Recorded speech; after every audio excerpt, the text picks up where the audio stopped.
Si Lutze ang opisyal na mascot ng 2025 Jubilee ng Simbahang Katolika. Nilikha siya ng Italian artist na si Simone Legno. Ang kumpanya ni Ginoong Legno ay ang Tokidoki.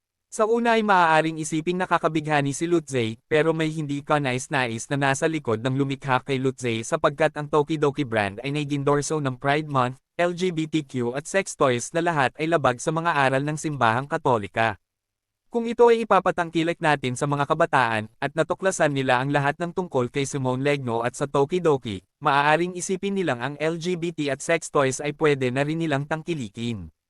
Nakakabahalang mga matataas na obispo at kardinal pa sa Vatican ang nag-endorso nito, kabilang na si Archbishop Rino Ficinella na nag-unveil pa ng mascot na ito.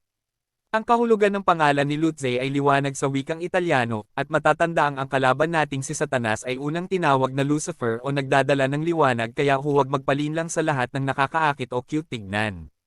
Tandaan ang kasabihang, not all that glitters is gold. Tandaan rin sana ng mga pari, obispo, relihiyoso at laiko na nag-e-endorso nito na alam na ang lahat ng tungkol sa nasa likod ng lumikha kay Lutze na mahigpit na ibinili ng Panginoong Hesukristo sa Mateo Kapitulo 18 versikulo 6 na sinumang magpahamak sa maliliit na bata ay mabuti pang magpahulog na lang sa dagat na may nakapulupot sa leeg na taling sa kabilang dulo ay nakatali sa gilingang bato. Ang ibig sabihin nito, nasusuklam ang Panginoon sa mga nagpapahamak ng kabataan, at ang pag-promote kay Lutze ay ganito.